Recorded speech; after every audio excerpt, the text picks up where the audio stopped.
You're telling me that humans, actual living, breathing humans, are coming here? First Navigator Zilix's voice rose to a pitch that made the ship's environmental sensors register concern.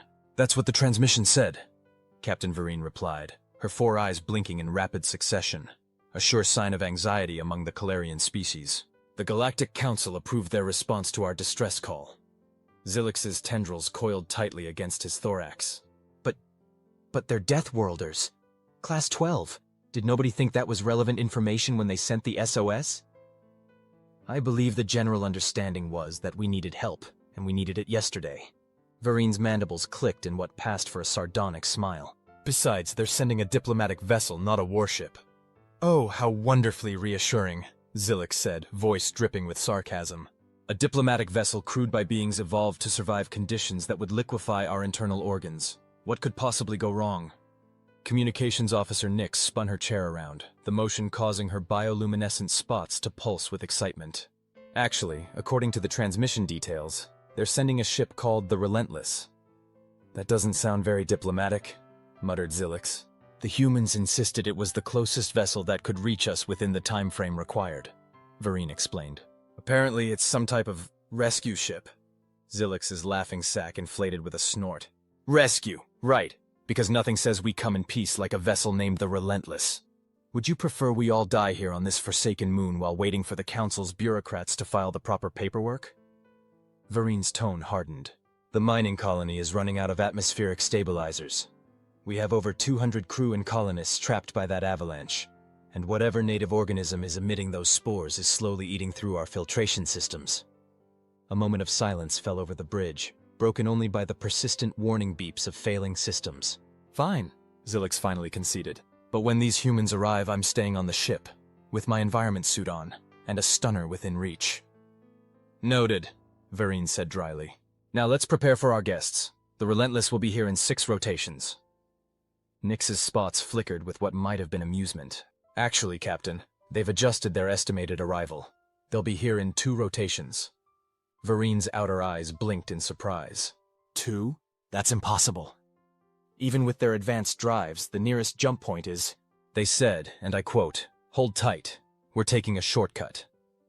Commander Alexei Volkov of the Earth Emergency Response Vessel, EERV, Relentless, stood in the ship's command center, arms crossed as he stared at the tactical display. Around him, his crew worked with the efficient precision that came from years of drilling for exactly these kinds of situations. "Talk to me, Lieutenant Reed," he said, voice carrying easily across the humming bridge despite its low volume. "Sir, we've got a bad situation on Proxima Centauri's outermost moon," Reed replied, her fingers dancing over the holographic interface. "Qalarian mining colony with approximately 800 personnel. Local geological instability triggered what they're calling an avalanche, though given the moon's composition, it's more likely a landslide of metallic hydrogen compounds. 200 colonists trapped, failing life support, and some kind of hostile biological agent compromising their systems." Volkov nodded once. "Time frame?" "Their captain estimates complete system failure in 9 days. We can reach them in 2 if we take the Kuiper Belt shortcut." A low whistle came from the navigation station. "The Kuiper Belt route? Through the debris field? That's insane even by our standards, Commander." Volkov's weathered face broke into a smile that didn't quite reach his eyes. "Insanity is relative, Lieutenant Kowalski, especially when measured against alien standards." He turned back to Reed. "What do we know about Qalarians?" "Methane breathers. Gravity adaptation around 0.7 Earth standard. Their biochemistry is silicon-based, and they're particularly vulnerable to oxygen, which acts as a corrosive agent to their tissues. Even brief exposure to our atmosphere would be unpleasant for them. So we'll need to wear our rescue gear," Volkov said. "Environmental containment protocols. No contamination risks." "And they think we're the dangerous ones," quipped Chief Engineer Daniels from her station, not looking up from her calculations. Volkov's lips twitched. "We are the dangerous ones, Chief. That's why we're the ones answering their call." He straightened up. "Kowalski, plot the Kuiper shortcut. Reed, inform the Qalarians we're coming. ETA 2 days. Daniels, I want the rescue modules prepped, and the atmospheric converters ready to produce methane if needed." "Sir." Daniels looked up, her dark eyes serious. "The Kuiper route will put significant strain on our hull integrity." We'll need to run the gravitational compensators at 120%. Will it kill us? Volkov asked bluntly. Probably not, she replied with a shrug. Good enough. He turned to the entire bridge. Listen up, people. These aliens think we're monsters from a death world. Let's show them that sometimes monsters are exactly what you need when death comes calling. As the crew burst into action, Volkov allowed himself a small, genuine smile. Humans had spent millennia being afraid of the dark, of the unknown terrors that might exist among the stars. How ironically beautiful that when they finally ventured out, they discovered they were the terrors that other species feared. The Relentless dropped out of FTL with a ripple of distorted space-time that sent the Qalarian sensors into fits. The ship that appeared seemed impossibly sleek and predatory to Zilix's eyes. A dark, angular shape against the starfield, broken only by pulsing blue running lights and what appeared to be heavily armored modules along its ventral side. By the ancestral mists, Zilix murmured. That's not a diplomatic vessel. That's a warship. It's a rescue ship, Vereen corrected, though her voice held a note of uncertainty. The humans specialize in emergency response. Because they evolved on a planet that's constantly trying to kill them, Zilix shot back. Their idea of an emergency probably involves wrestling with creatures twice their size while standing in liquid fire. Nix's voice interrupted their bickering. Captain, we're receiving a transmission from the Relentless, audio and visual. Put it through, Vereen ordered, straightening her posture in what Zilix recognized as her official diplomat stance. The main view screen flickered, and then they were face to face with it, a human. Zilix couldn't suppress a shudder. The creature was tall, bipedal, with a hard-looking external carapace colored deep blue with silver accents. Its head was covered in some kind of transparent dome, revealing a face that was mostly flat except for a protruding central structure and two predatory forward-facing eyes. Those eyes, Zilix noted with mounting horror, were the kind evolved for hunting, not grazing or scavenging like civilized species. Greetings, Captain Vereen, the human said, its voice surprisingly clear through the translator. Commander Alexei Volkov of the Earth Emergency Response Vessel Relentless. We received your distress call and are here to render assistance. Vereen performed the traditional greeting gesture, pressing her upper limbs together in a show of respect. Commander Volkov, your prompt arrival is most appreciated. Our situation has grown dire. The human's face moved in a way that exposed its bone structures. A smile, Zilix recalled from the xenobiology briefings, though on a predator species it looked unnervingly like a threat display. We're aware of your situation, Captain. My team is preparing to deploy rescue modules that can withstand the local geological instability. We've also brought atmospheric stabilizers compatible with methane-based life support systems and a suite of biological countermeasures for your spore problem. Zilix couldn't help himself. You just happen to have all that specialized equipment on hand? The human's eyes shifted to him, and Zilix felt a primal chill run down his central nerve cord. First Navigator Zilix, I presume? When Zilix reluctantly confirmed, the human continued. The Relentless is designed to respond to emergencies across multiple species parameters. We carry modular systems that can be rapidly configured to most known biochemistries. It's literally our job to be prepared for anything. Impressive, Vereen commented, shooting Zilix a warning glance. We were not expecting such thoroughness. Humans have a saying, Captain. Expect the best. Prepare for the worst. Volkov's expression shifted, becoming more serious. Now, I need a full briefing on your colony's situation. My science officer has analyzed your moon's geological composition, but we need more data on the avalanche site and the trapped colonists. Zilix wanted to point out that it was deeply unsettling how these humans had apparently conducted a full geological analysis of their moon in the brief time since arriving. But Vereen was already engaging with the terrifying alien. Of course, Commander. We can transmit all relevant data. However, our communication with the trapped colonists has been sporadic at best. The metallic compounds in the landslide are creating significant interference. The human nodded. We anticipated that. We'll deploy ground-penetrating radar once we arrive. Captain, with your permission, I'd like to bring the Relentless into low orbit and dispatch our advance team to your command center. Vereen hesitated only briefly. Permission granted, Commander. We'll prepare for your arrival. As the transmission ended, Zilix turned to his captain, antennae vibrating with stress. You're letting them come here, in person? We requested help, Vereen said firmly. They've traveled across multiple systems to provide it. The least we can do is show proper hospitality. Hospitality. Zilix repeated faintly. To creatures that evolved on a planet with gravity that would crush us, in an oxygen atmosphere that would dissolve our organs, who consider temperatures that would boil our blood to be a nice summer day. Yes, Vareen said simply. Because right now, those nightmare deathworlders are the only chance our people have. 6 hours later, Zilix found himself standing nervously in the colony's main docking bay as the human shuttle completed its landing procedures.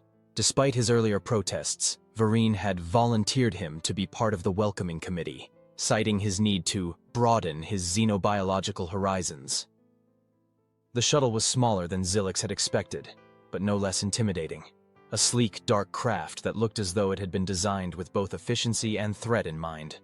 As the external hatches cycled open with a hiss of equalizing pressure, Zilix instinctively stepped back. The first human to emerge was Commander Volkov. In person, even enclosed in what the humans called an environmental suit, he was more imposing than he had appeared on the view screen. Tall, broad-shouldered, moving with a fluid grace that seemed at odds with a species evolved in such punishing gravity. Behind him came 4 more humans, each carrying equipment cases that would have required at least 2 Qalarians to lift. "Captain Vareen," Volkov said, his voice slightly distorted through his suit's external speakers. "Thank you for receiving us. I hope our methane-oxygen mix is comfortable for you?" "Perfectly suitable, Commander," Vareen replied. "We appreciate your consideration."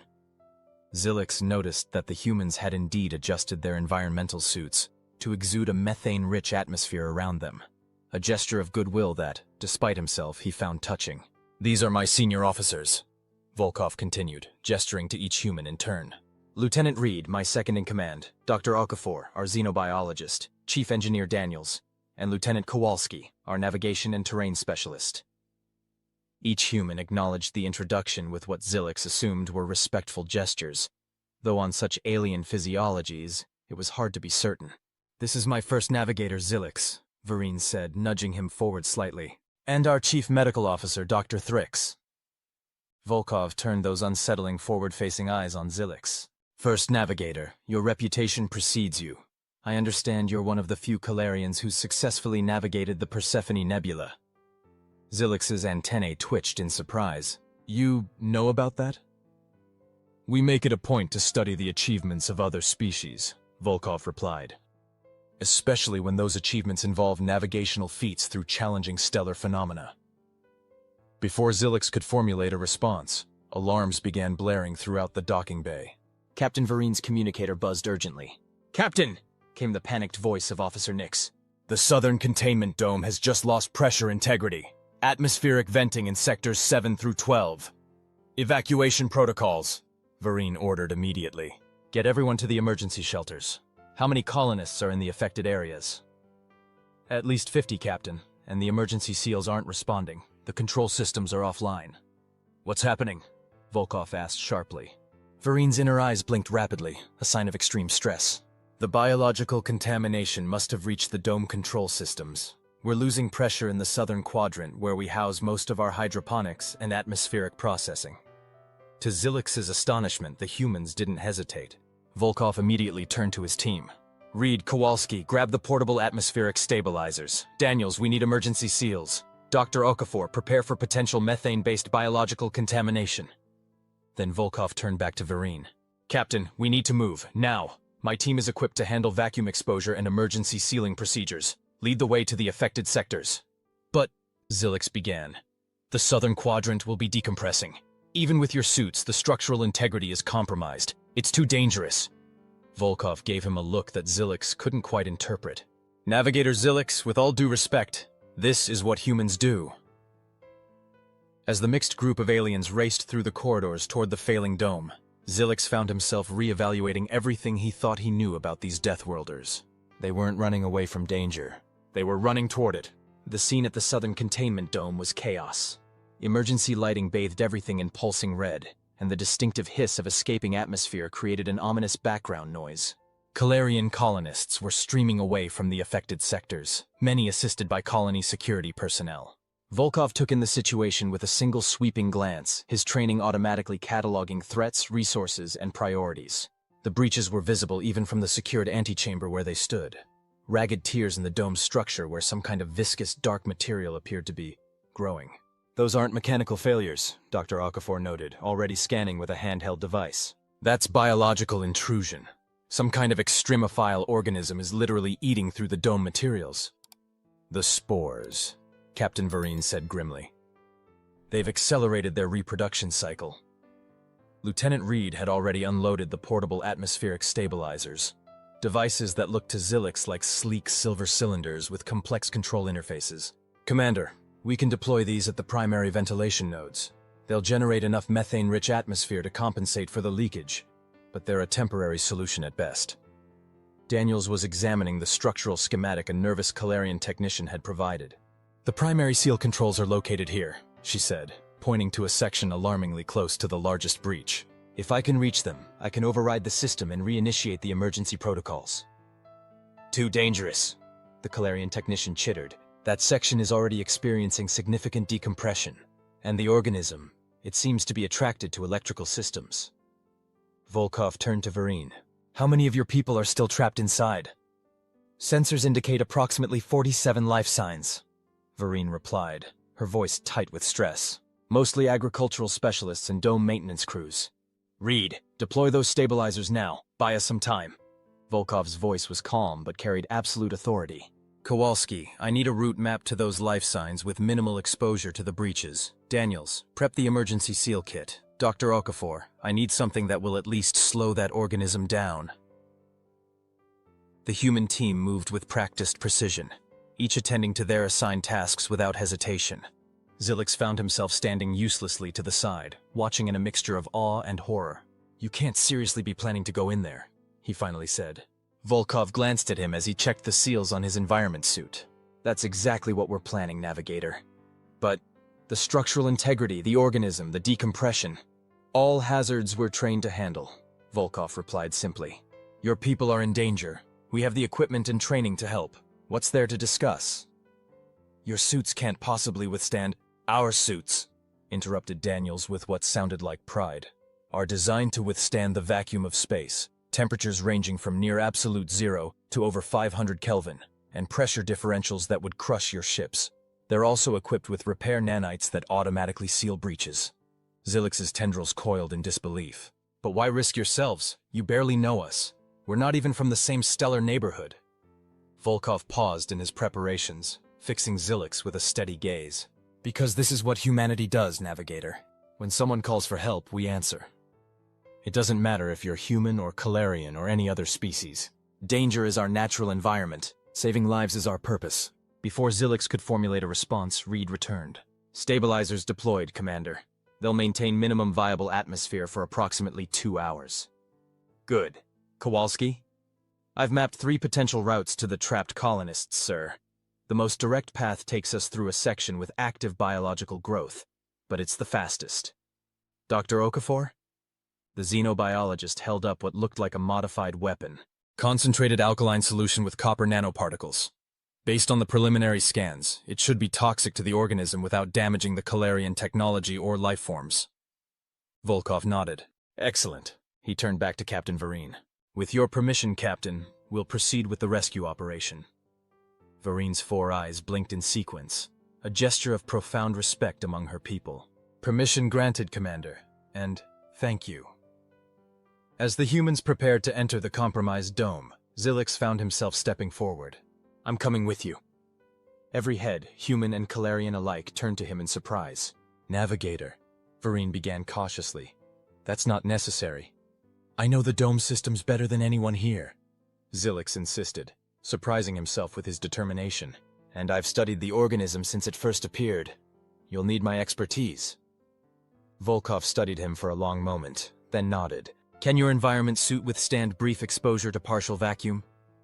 Yes, Zilix replied, suddenly less certain of his impulsive decision. For short periods. Stay between Reed and Daniels at all times, Volkov instructed. Follow our lead, and if we tell you to do something, do it immediately without question. Understood? Zilix's antennae twitched nervously, but he straightened to his full height. Understood, Commander.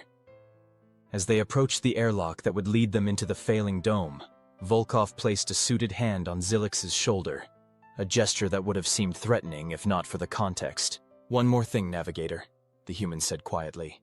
On Earth, we have a saying, courage isn't the absence of fear, it's acting despite it. Remember that. With those words, the airlock cycled open, and they stepped into chaos. The interior of the southern dome was like something from a Qalarian nightmare.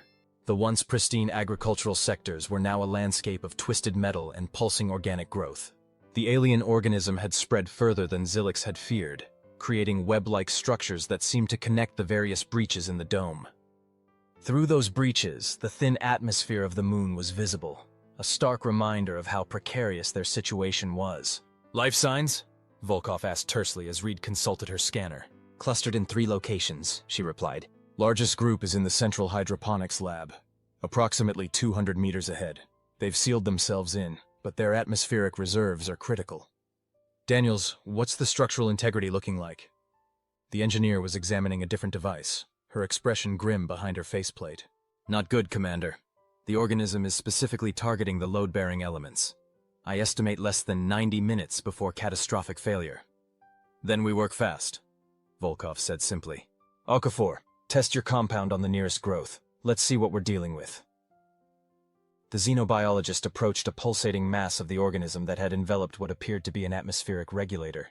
She carefully sprayed her solution onto a small section of the growth. The effect was immediate. The organism recoiled, the affected area turning from a sickly purple to a dull gray. "It's effective," Okafor reported, "but I have limited quantities. We'll need to be selective." "Priority is clearing a path to the colonists and the seal controls," Volkov decided. "Navigator Zilix, which way to the central hydroponics?" Zilix, who had been trying very hard not to panic at the sight of his colony being devoured from within, forced himself to focus. "Through that archway," he indicated with a trembling tendril. "But the main corridor will be heavily infested. There's a maintenance tunnel that runs parallel. It might be clearer." "Lead the way," Volkov said, gesturing for Zilix to go ahead. The group moved through the devastated dome, their progress slowed by the need to navigate around structural damage and patches of the voracious organism. Zilix found himself impressed despite his fear.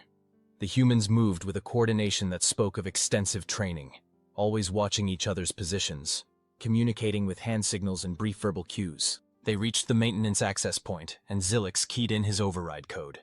The panel flickered weakly, then the door slid open to reveal a narrow tunnel bathed in emergency lighting. "This will take us directly to the hydroponics lab," Zilix explained.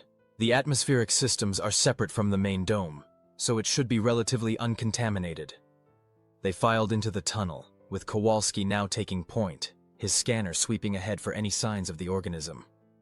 They had progressed perhaps halfway when a violent shudder ran through the entire structure. "That wasn't good," Daniels muttered, checking her instruments. "Stress fracture in the western quadrant. The dome's failing faster than predicted." Another tremor, stronger this time, nearly knocked Zilix off his feet. Only Reed's quick reflexes, startlingly fast for such a large species, kept him upright. "Commander!" Kowalski called from ahead. "We've got movement. The organism is in the tunnel systems too, but it's retreating?" "Retreating?" Okafor pushed forward, scanner in hand. "That doesn't make sense unless—" Her voice cut off abruptly. "Oh, it's not retreating, it's converging. The organism is responding to the structural weakening. It's reinforcing itself." "How intelligent is this thing?" Reed asked, weapon raised toward the darkness ahead. "Not intelligent," Zilix found himself answering. "It's a colonial organism, like your earth corals or slime molds. It reacts to environmental stimuli. If the dome is weakening, it's moving to the points of maximum stress," Volkov finished grimly. "Where it can absorb the most energy when the structure fails." "Exactly," Zilix confirmed, impressed despite himself at the human's quick understanding. "But that means the hydroponics lab is right at one of those stress points," Daniels said, checking her schematic. "Double time!" Volkov ordered, and suddenly they were running through the maintenance tunnel, the humans easily outpacing Zilix despite their bulky suits and equipment. They burst into the hydroponics lab to find a scene of tightly controlled panic. About 30 Qalarians were huddled in the central area, while a few technicians frantically worked at the environmental controls. The lab's transparent ceiling showed an alarming view of the dome above, fracture lines spreading like a web across its surface, with the pulsing organism growing along each crack. "Medical Officer Thrix!" one of the Qalarians called out in relief when they saw Zilix. "The humans! You brought the humans!" Zilix didn't bother to correct the case of mistaken identity. "What's your status?" he asked the nearest technician. Atmosphere is down to 23% of optimal levels, the technician replied, antennae drooping with exhaustion. Emergency reserves depleted. The organism breached our primary systems 2 hours ago. Volkov had already moved to assess the situation, with Reed coordinating a head count of the trapped colonists. Daniels and Kowalski were examining the lab's structure, while Okafor analyzed samples of the organism that had penetrated the space. We need to move these people immediately, Volkov decided. The lab won't hold much longer. Navigator, is there another way out besides the way we came? Zilix consulted the schematics in his portable device. There's an emergency evacuation tube that leads directly to the Eastern Dome, but... He hesitated. It passes through the main atmospheric processing center, which is likely ground zero for the organism, Okafor concluded. Options? Volkov asked, looking at each of his team. We could try to clear a path through the processing center with the remaining alkaline solution, Okafor suggested.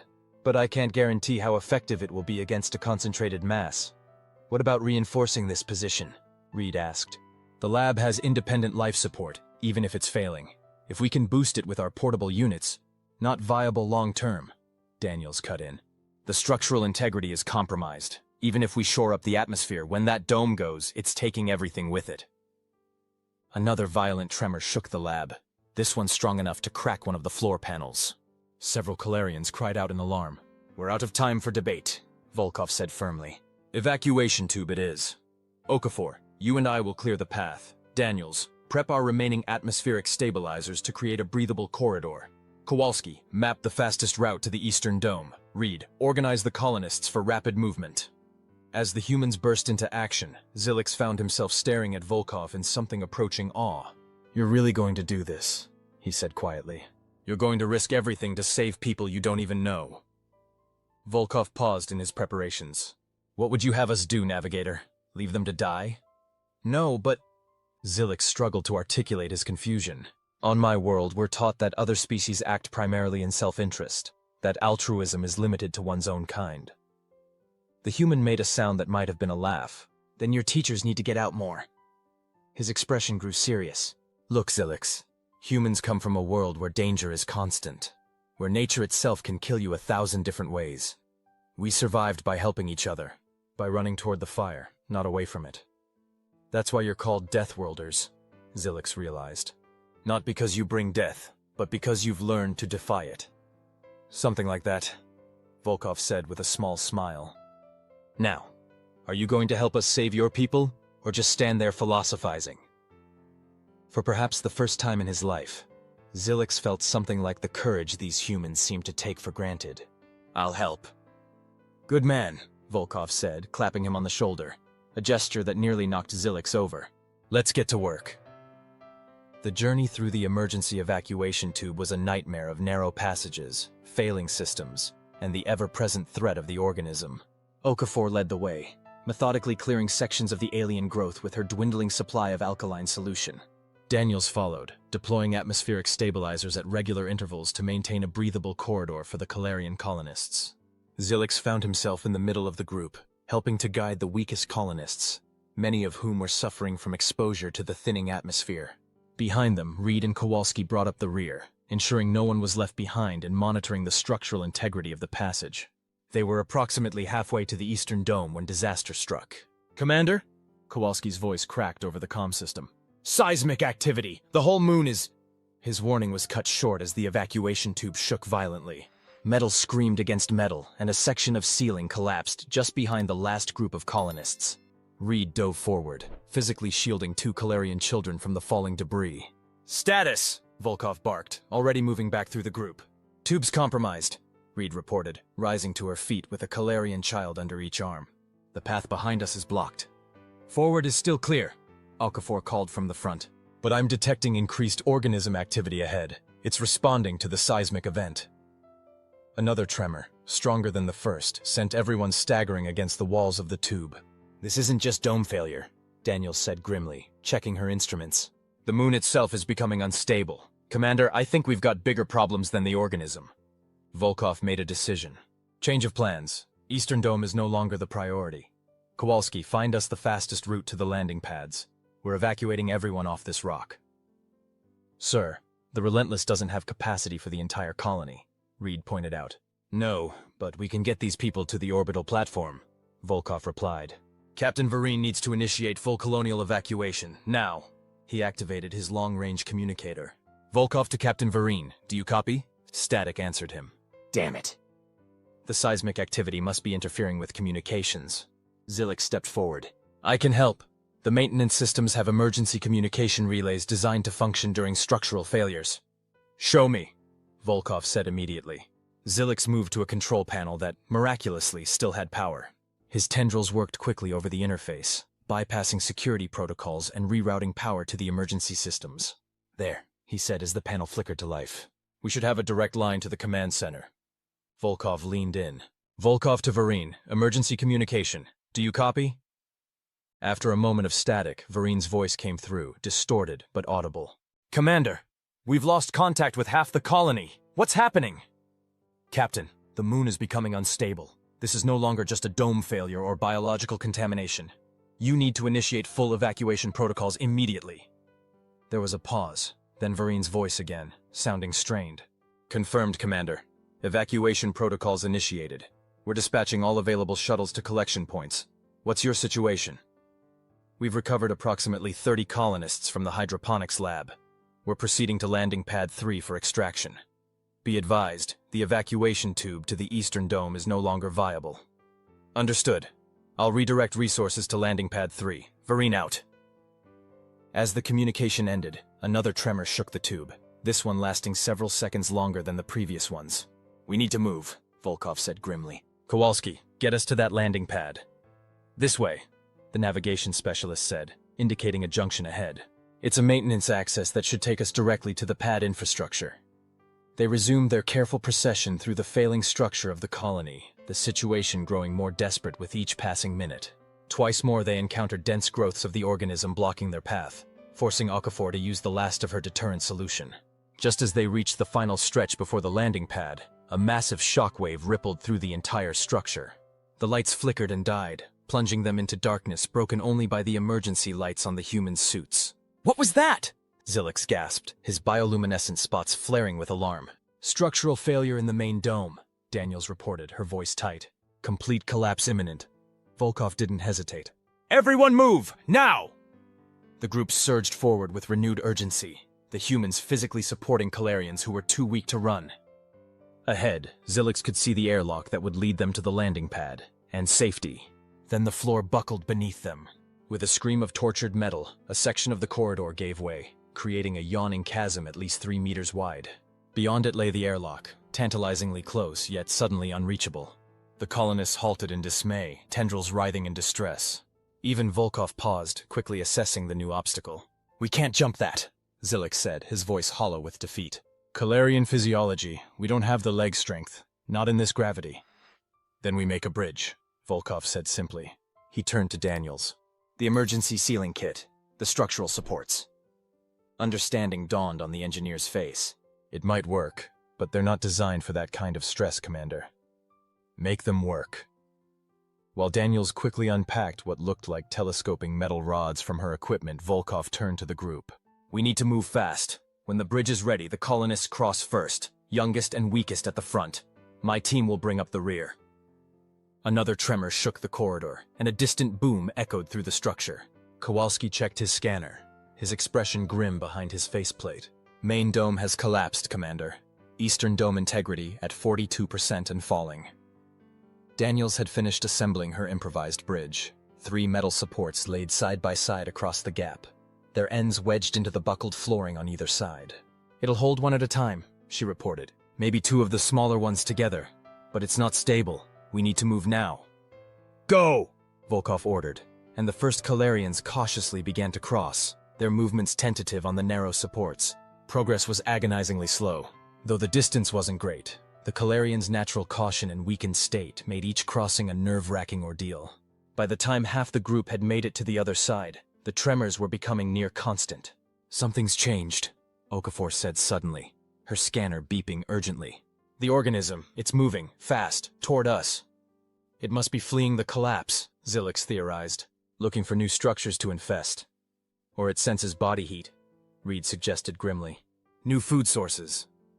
A horrifying screeching sound emanated from the corridor behind them, as though metal was being torn apart by immense force. Then, in the dim emergency lighting, they saw it. A writhing mass of purple-black tendrils, surging toward them with unnatural speed. "Last colonists across now," Volkov ordered. "Reed, Okafor, go with them. Get to the landing pad and prep for immediate evac."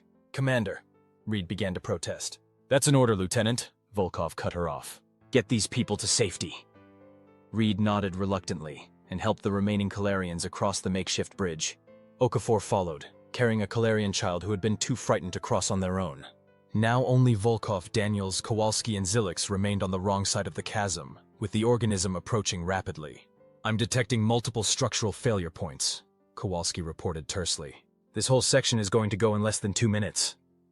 "You three go," Volkov said. "I'll hold it off." Zilix stared at the human commander in disbelief. "Hold it off? How?" In response, Volkov unholstered what looked like a weapon from his suit. "Thermite charges, last resort. They'll create a heat barrier the organism can't cross immediately. Should buy enough time." "But the structural damage," Daniels began. "Is already catastrophic," Volkov finished. "A little more won't matter. Go, now." Daniels and Kowalski reluctantly moved toward the bridge, but Zilix found himself rooted to the spot, staring at this alien who was calmly preparing to sacrifice himself for people he barely knew. "Navigator," Volkov said sharply. "Move."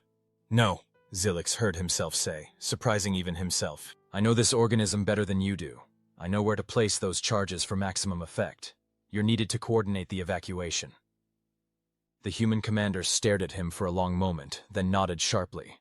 "Daniels, Kowalski, cross now," he ordered. As they complied, he handed Zilix one of the thermite charges. "Place it directly on the main mass. Timer is set for 30 seconds. Zilix took the device, its weight unfamiliar in his tendril. "Go, Commander. I'll be right behind you." Volkov gave him one more assessing look, then crossed the makeshift bridge with surprising agility for such a large being. The moment he reached the other side, Zilix turned toward the approaching organism. It was closer now, its mass pulsating with unnatural life, tendrils reaching hungrily toward him. Summoning courage he never knew he possessed, Zilix darted forward, placing the charge directly on what appeared to be the central mass of the organism. He activated the timer, then turned to flee. But he'd miscalculated. A tendril whipped out, wrapping around his leg, yanking him off balance. He fell hard, the breath knocked from his respiratory sacs. The organism began to drag him backward, away from the chasm, away from safety. Through a haze of panic, Zilix saw Volkov on the other side of the gap, already removing his helmet. "No!" Zilix cried out. "The atmosphere, it'll kill you." But the human had already made his decision. Dropping his helmet, Volkov leapt across the chasm in a single bound that no Qalarian could have managed, landing with a heavy thud beside Zilix. With his bare hands, exposed now to the methane atmosphere that Zilix knew was caustic to human tissue, Volkov grabbed the tendril constricting Zilix's leg and tore it apart with sheer brute strength. "Come on!" Volkov gasped, his exposed skin already blistering from atmospheric exposure. He hauled Zilix to his feet and practically threw him toward the chasm. Together they ran, the thermite charge's timer counting down behind them. They reached the edge of the gap just as another violent tremor shook the corridor. "Jump!" Volkov ordered, and Zilix did, propelling himself with every ounce of strength his deathworld-evolved body possessed. He fell short. His upper body made it to the other side, but his lower half dangled over the abyss. Hands grabbed him, human hands pulling him to safety. As they dragged him clear, the thermite charge detonated with a blinding flash and a wave of intense heat. But Volkov wasn't with them. Zilix turned in horror to see the commander still on the other side of the rapidly widening chasm, cut off by a wall of flames that separated him from the organism, but also from escape. "Commander!" Daniels shouted in anguish. Volkov, his face visibly reddening and swelling from exposure to the toxic atmosphere, merely grinned through his pain. "Get to the ship," he managed to rasp out. "That's an order." Then the floor beneath him gave way, and Commander Alexei Volkov disappeared into the collapsing structure of the doomed colony. The shuttle lifted off from landing pad 3 with seconds to spare, as the entire southern half of the colony crumbled into the unstable surface of the moon.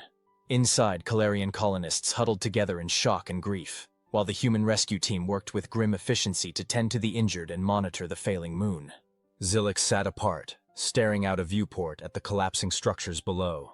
His mind kept replaying those final moments, Volkov removing his helmet knowing full well what the methane atmosphere would do to him.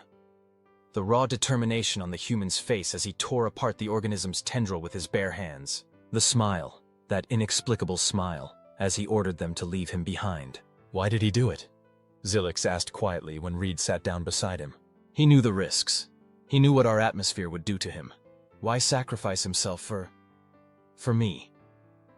Reed was silent for a long moment, her alien features difficult to read. Because that's who we are, she finally said. It's what we've always done.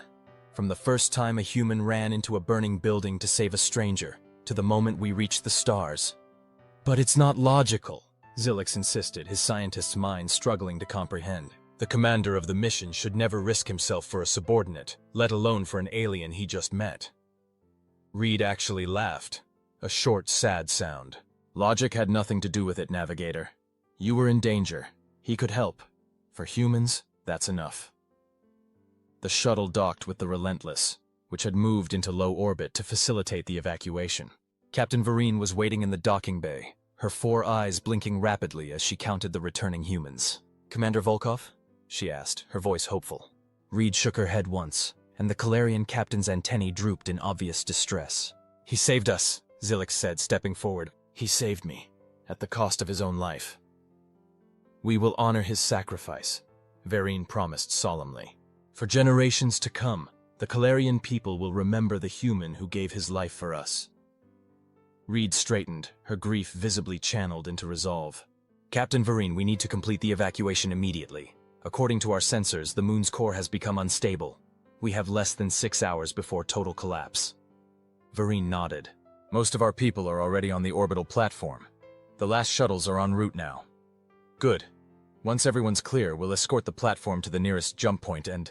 She was interrupted by a communication alert from the Relentless bridge. Lieutenant Reed, came a voice over the speakers. We're detecting an anomalous signal from the surface. It appears to be Commander Volkov's emergency beacon. The humans froze, exchanging looks of disbelief and sudden desperate hope. Location? Reed demanded. Northern quadrant, near what appears to be a natural cave system. Life sign readings are faint but present. Reed was already moving. Prep Rescue Module 2 for immediate launch. Daniels Okafor with me. Kowalski, coordinate from the bridge. Wait, Zilix called after them. I'm coming too. Reed paused, studying him with those strange forward-facing eyes. It'll be dangerous. The entire moon is breaking apart. I know, Zilix said firmly. But he came back for me. I'm not leaving him down there. A slow smile spread across Reed's face. The same kind of smile Volkov had given him when he volunteered to help with the rescue. Welcome aboard, Navigator. The rescue module plunged through the turbulent atmosphere of the dying moon, its hull creaking under the strain of violent wind shears and electromagnetic disturbances. Inside, Zilix clung to his safety harness, wondering yet again what madness had possessed him to volunteer for this mission. Emergency beacon is holding steady, Daniels reported from the pilot's seat. 0.7 kilometers ahead, in a depression that appears to be a partially collapsed lava tube. Life signs? Reed asked tensely. Still present but weakening, Okafor replied. And I'm detecting trace elements of the organism in the vicinity. Of course we are, Daniels muttered. Because this rescue wasn't already impossible enough. Zilix glanced at the humans, marveling at their calm in the face of near-certain disaster. They weren't ignoring the danger. Their instruments and conversation made it clear they were acutely aware of every risk, but they simply refused to be paralyzed by it. There! Reed pointed through the forward viewport, where a faint blue light pulsed amid the broken landscape below. Emergency beacon. Daniels guided the module down with expert precision, finding a relatively stable patch of ground near the beacon. The moment they touched down, warning klaxons began to blare. Surface instability critical, the module's computer announced dispassionately. Recommend immediate departure. Noted, Reed said dryly. She turned to the team. Suit sealed. Okafor, you're monitoring life signs. Daniels, you're on structural integrity. Navigator, stay between us and watch for any sign of the organism. We move fast, we grab the commander, we get out. Questions? There were none. They cycled through the airlock and emerged onto the surface of the moon. The landscape that greeted them was apocalyptic. Vast fissures cut across the once solid ground, venting plumes of noxious gas into the thin atmosphere. The horizon seemed to ripple and shift as ongoing tremors reshaped the moon's surface. In the distance, the collapsed remains of the colony were visible, a twisted mass of metal and synthetics, partially consumed by the spreading organism. Beacon is 50 meters that way, Okafor said, pointing to a dark opening in the ground. Some kind of natural cavern. They made their way carefully across the unstable terrain, the humans instinctively adjusting their movements to compensate for the fluctuating gravity as underground gas pockets collapsed and shifted the local mass. Zilix struggled to keep up, his body not evolved for such rapidly changing conditions. When they reached the cavern entrance, Reed shone a powerful light into its depths. The beam reflected off something metallic about 20 meters in. "Commander?" she called out, her voice amplified by her suit's external speakers. A weak flashing light answered her, the same pattern as the emergency beacon, but fainter. "He's signaling," Reed said, hope evident in her voice. "He's conscious." They descended into the cavern, finding a natural tunnel that sloped downward at a gentle angle. The walls glistened with some kind of liquid that Okafor quickly determined was not the organism, but rather a natural hydrocarbon seepage. The tunnel widened into a larger chamber, and there, propped against a rock formation, was Commander Volkov. His suit was torn and blackened, his exposed skin covered in blisters and chemical burns from methane exposure. The emergency beacon was clutched in one hand, a makeshift oxygen mask fashioned from suit components in the other. "Took your sweet time," he managed to say as they rushed to his side. "How in the 7 moons did you survive?" Zilix asked incredulously, while Okafor immediately began administering emergency medical treatment. "Fell into maintenance shaft," Volkov explained between labored breaths. "Emergency, oxygen reserve. Found natural oxygen pocket, down here. Volcanic activity." "He's right," Daniels confirmed, checking her instruments. "This cavern has elevated oxygen levels. Not Earth normal, but enough to keep him alive if he was careful." "Atmosphere burns. Not fun," Volkov added, with what might have been an attempt at a smile. "Save your strength, Commander," Reed said firmly. "We're getting you out of here."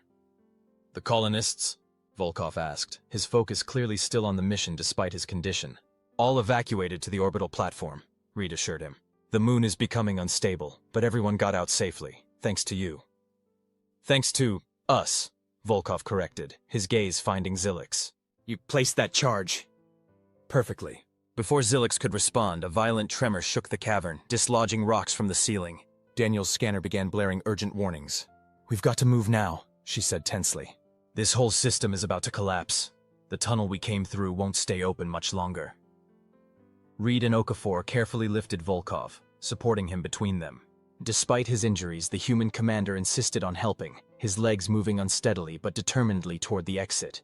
They had nearly reached the tunnel when Okafor's scanner emitted a different alarm. "Contact! Organism detected, moving fast!" From a crack in the cavern wall, a tendril of the purple-black organism emerged, whipping through the air as if sensing their presence. More tendrils followed, converging toward the only exit. "It's blocking our escape," Zilix said, his voice tight with fear.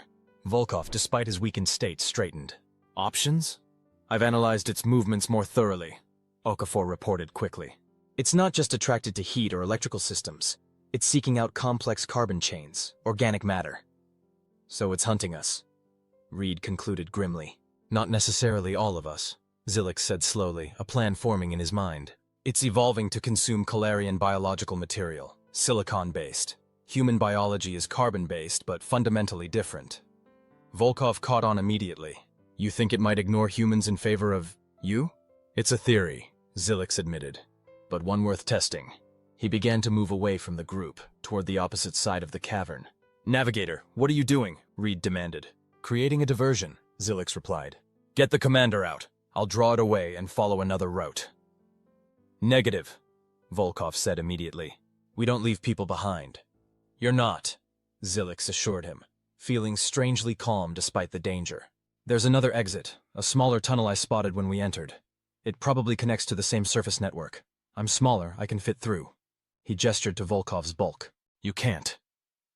Another tremor shook the cavern, more violent than before. Time was running out. "He's right, Commander," Daniels said reluctantly.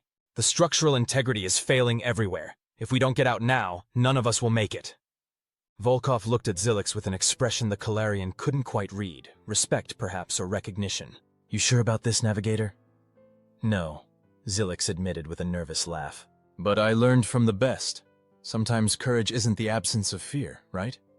"It's acting despite it," Volkov finished with a pained smile. "We'll meet you at the module." 5 minutes, then we have to launch."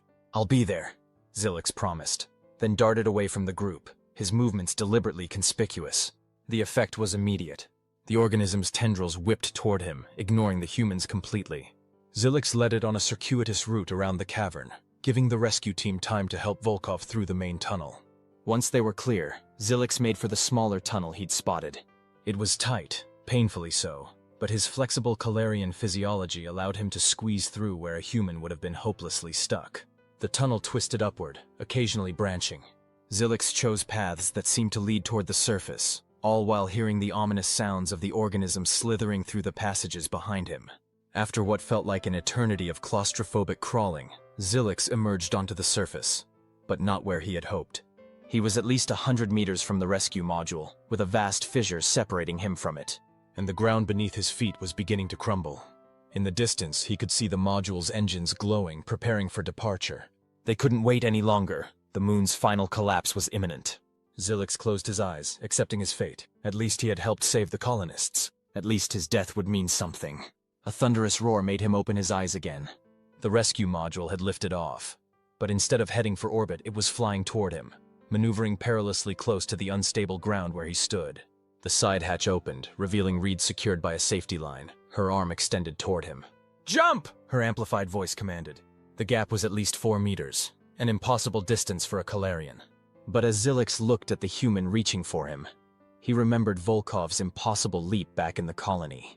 Remembered the commander's words about deathworlders and the dangers they had evolved to overcome.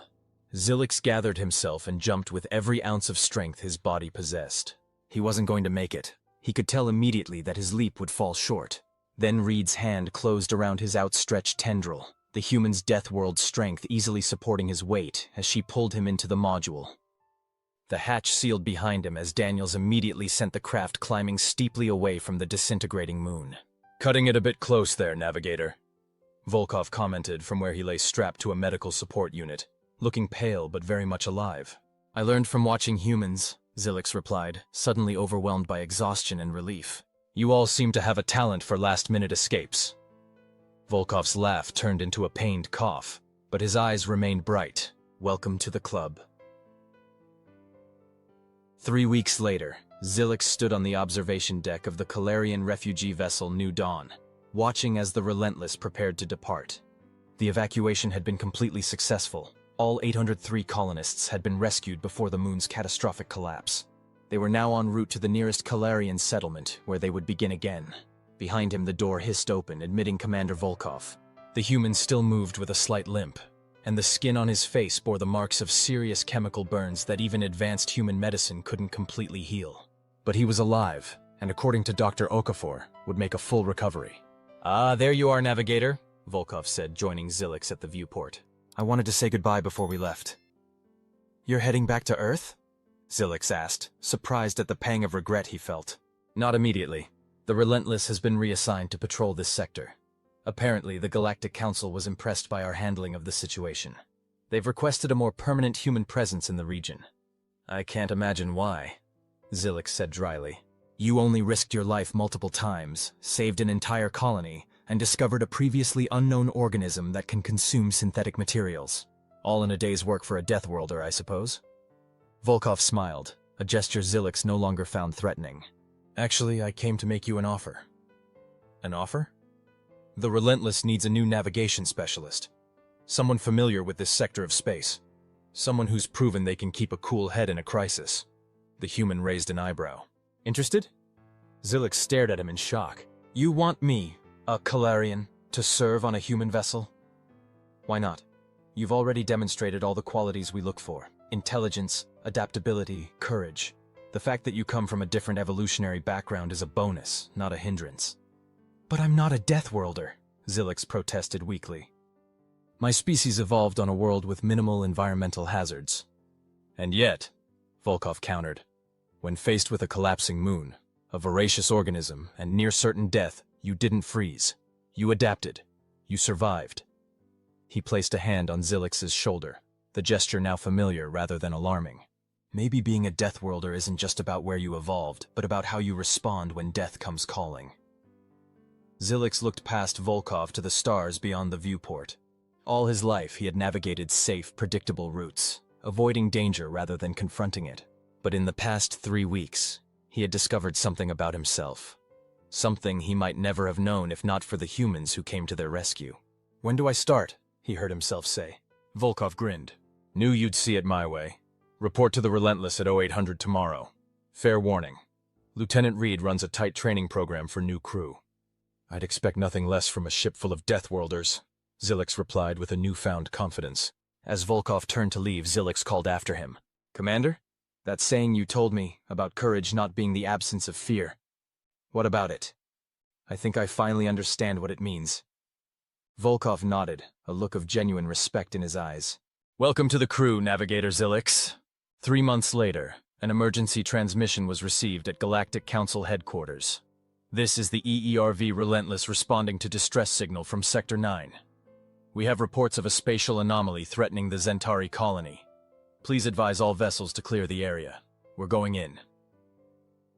In the background of the transmission, Council analysts noted the voice of what sounded like a Qalarian officer, calmly providing navigational coordinates with the steady confidence of a seasoned Deathworlder. The SOS had reached the Deathworlders, and once again, they hadn't sent aid. They had sent the Relentless, and this time, Navigator Zilix was leading the way. End.